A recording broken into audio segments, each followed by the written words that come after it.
said the day you approach me. I've been thinking about you and you only. And we just like a fuck, that's nothing else. You know, I'm falling in love, that's for someone else. What's good, y'all? So in this video, I'm going to react to the deadly war in Northwest London. So somebody on my video regarding the war in Camden commented like a bunch of documentaries on YouTube that I could watch that would better, help me understand like the UK drill, Brutus lyrics, stuff like, understand like the backstory between who has beef and why they have beef and all of that.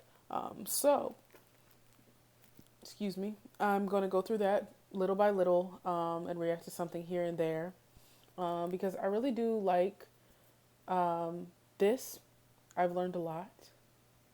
And yeah, that's about it.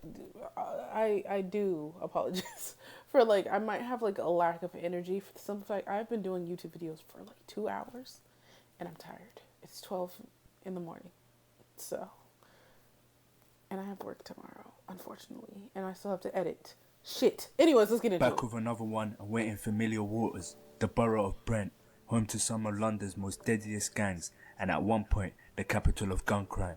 Today we'll be focusing on 2 particular sets, Stonebridge and Church Road, a war that has been active for almost 2 decades.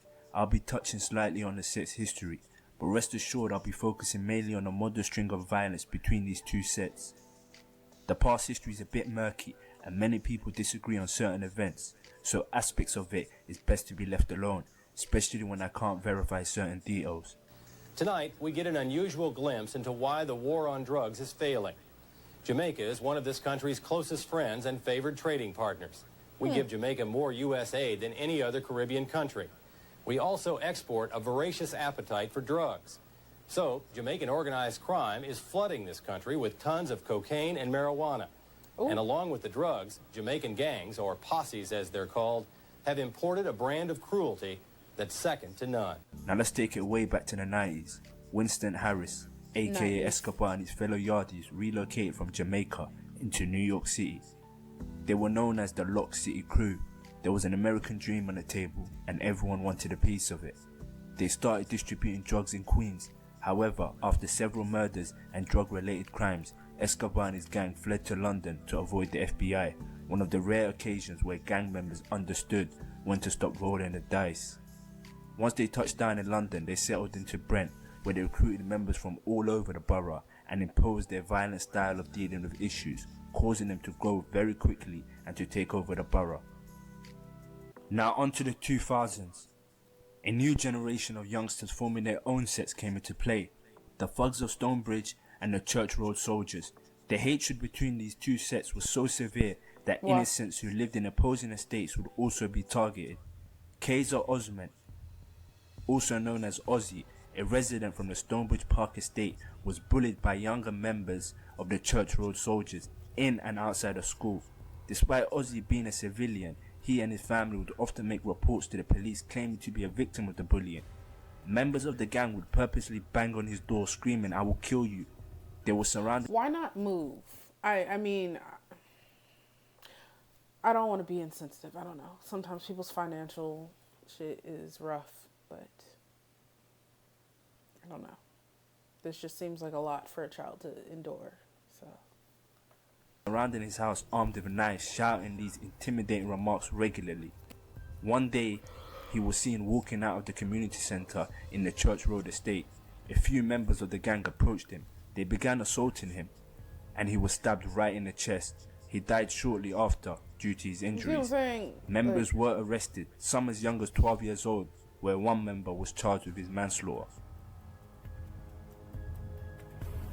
I wonder how like the judicial system is over there. If y'all have like the same, and when I'm asking questions, I'm genuinely like curious. I don't know. Sometimes people be commenting like some bullshit, like, "Oh, that was a dumb question." Well, bitch, I don't give a fuck. Get off my page. I'm so sorry. Like, I really don't care. Like, I'm here for the people that are gonna engage and be positive with me, because that's what I'm trying to fucking do with y'all. But I wonder how the judicial system is over there. Like, I've seen like videos, and I don't really know what's real and what's not, but of how like some of the prisons look in other countries, especially European countries, and they look so fucking nice. Like they look like college dorms. I'm not gonna lie. Like for a jail, like I don't know, it's crazy. But I was gonna say, people that get arrested for like murder or whatever and are minors, do they get charged as adults? And granted, here I think it's a state to state basis of what we decide to do as far as the crime. But yeah, that's just what I was wondering. In 2001, Shakar Anderson, aka Cash, was a talented musician who was about to be signed by dancehall artist and legend Movado. One day, Cash got into a sticky situation with a Stonebridge member named Shorty. Unfortunately, the situation escalated and Shorty shot Cash at point blank range and robbed him. Cash almost died from his injuries, but thankfully survived. Cash was left with nothing but trauma and anger and vowed to avenge his wounds. In 2002, famous UK rapper Dizzy Rascal held an event at a nightclub to tackle gun crime. The irony is that Cash and Zeno both attended the event armed, Zeno being the older brother of Nines, a very important individual that will make a name for himself in the future. Also in attendance was Shorty, the man who almost took Cash's life a year prior, as well as another Stonebridge member named Enzman. Cash spotted him and instantly shot Shorty in the back of the head. Zeno also saw Enzman and began firing. Oh, and by the way, if you can't tell, the video is regular speed, okay? I saw the comments. I will stop doing that. For these videos only, I'm not gonna lie. And music. I don't do music sped up either, but in some of the other videos, yeah, they be talking kind of slow. I got shit to do. Sleep to get. Work to go to. You feel me? Hitting him in the neck. Enzman attempted to escape, but sadly collapsed outside the nightclub and died. Despite several people witnessing this, no one said a word due to fear, and both murders are unsolved to this day. Now forward to 2007, a pivotal moment in a NorthWest London gang culture, the introduction of the bandana movement. Stonebridge linked up with several sets such as South Kilburn, Chalk Hill and Monks Park. They all flagged blue, their rivals flagged red.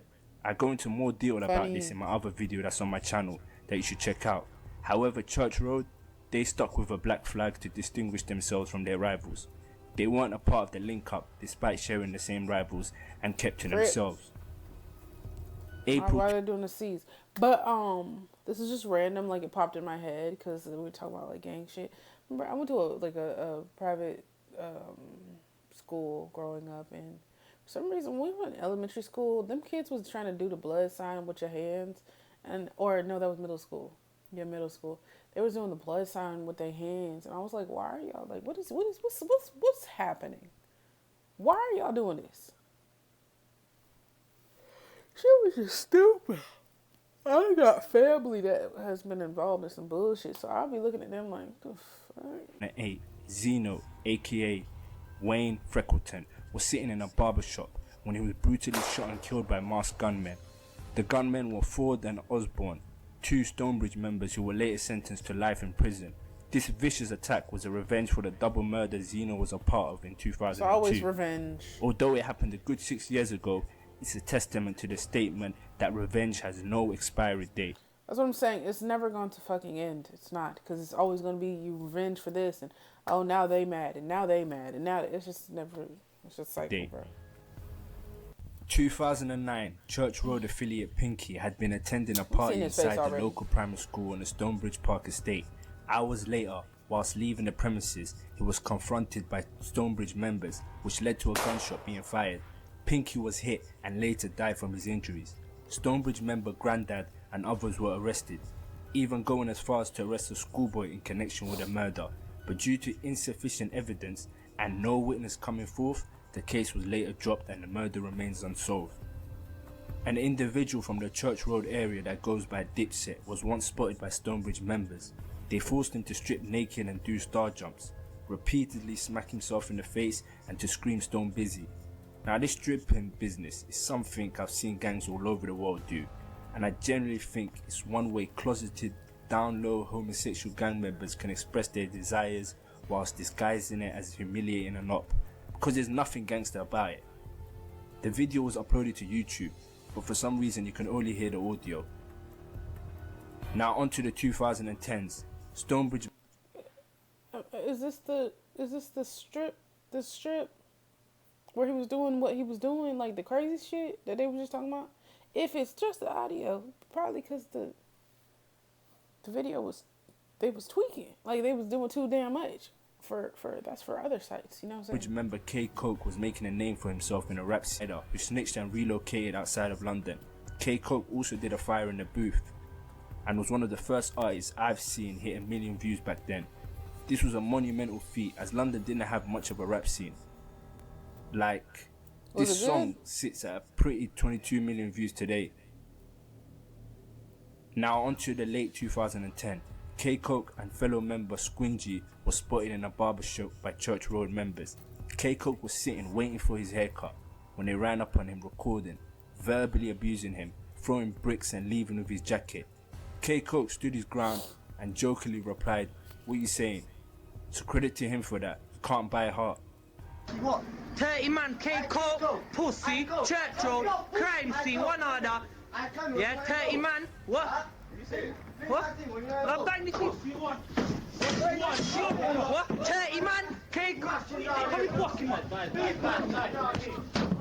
Go crazy. Now throughout the next few years, Operation Trident, which is a police service unit originally set up in 1998 for the black community as the community-led initiative with the police to tackle gun crime and homicides disproportionately affecting African Caribbean communities.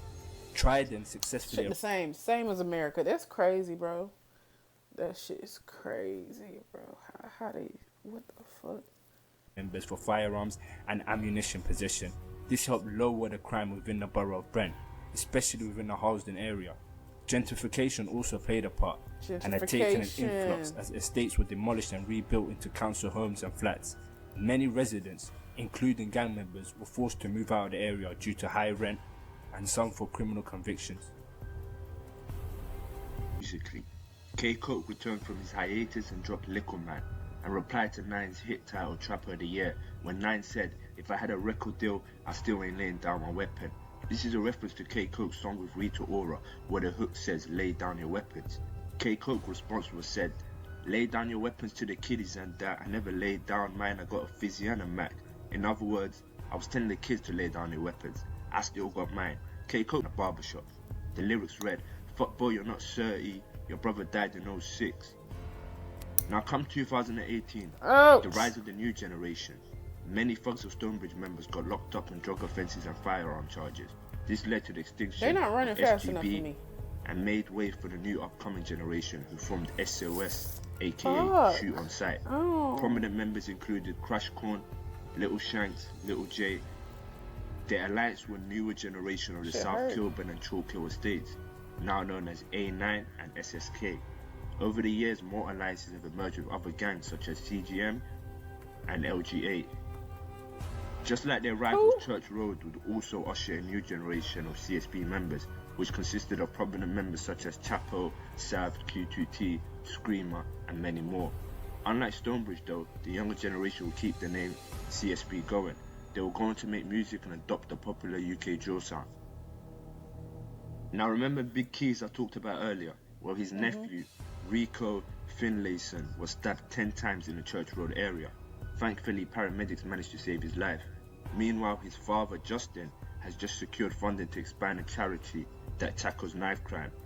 In August 2017, the father launched a music outreach project, which was a double-decker bus converted into a music studio, which picked up gang members from Church Road in the Harlesden area in the morning and Stonebridge gang members in the afternoon. He wanted to inspire the youth within the community. That's so fucking nice, bro. And even the way that he has the schedule split up just so there's no, like, you know, friction or nothing. That's so dope. He's awesome, bro. Turning like a very, very negative thing. Your child getting, like, he could have very well crashed the fuck out. He turned that into a positive thing to try to help the entire community. Not just the community that his son was a part of, but the other part that, you know, played a part in the bullshit. Instead of being on the road committing crimes to channel their emotions into art. Yeah. On the phones on Lawrence Avenue at about 8:30 p.m. He had been shot 11 times with a machine gun. Luckily, he survived that time. Where are y'all getting the weaponry? I said this in the last video with that big sword shit, zombie shit knife that was in the video. Where are y'all getting this? At such a young age, how? Somebody tell me, bro. Somebody tell me. Are y'all just stealing it? I don't know if those here like be stealing shit. Or get like I guess an older person could get it for you. But how do y'all have the zombie knives and shit like that? Machine guns. I'm pretty sure that's illegal. At least here it is. It was reported he had been at the wrong place at the wrong time, and the intended target was his friend, a Thugs of Stonebridge member. So it wasn't like an accident? 2019, an event took place that added oil to an already raging fire. This would lead to severe upscale in future violence. One day, Nines was driving around in his Porsche and had been spotted by Mad Big and AR. After they locked eyes, Nines was chased. This is what led to Nines crashing his car. This is actual video AR footage? and B caught up with him and stabbed him in his face. AR even recorded him chasing Nines. This was a stupid decision to chase clout and incriminate himself, which further aided the police. They used the footage as evidence in the courtroom, and he was later sentenced for the stabbing. I don't want to see nothing. Nines left with a nasty scar that you can see today on his face. On the 5th of July on Harrow Road, Monks Park, at around 8:10 p.m. on Friday, Craig Small, aka Smalls, a Stonebridge member and friend of K Coke, was gunned down. This was a retaliation for what happened to Nines. When such a name brand and important member such as Nines is attacked. What are they washing? What the fuck was that? Was that? I know that wasn't what I thought it was. Hold on. Is that money? Please tell me it's not money. Washing money. Bro, don't. I don't know if it's supposed to be some like double entendre or some shit because you wash money. Like it's in a washing machine. But like you wash money when it's like having to do with illegal shit. So you wash it. So you put it through a different funnel of income so it's not dirty anymore. Maybe it's not money. An important member such as Nines is attacked. The retaliation always has to be murder. The shooting was caught on CCTV. The shooter creeped up close and unaware Small standing outside a chicken shop was shot at point blank range. And when it looked like the shooter was fleeing, he came back to shoot again while Smalls was lying on the floor.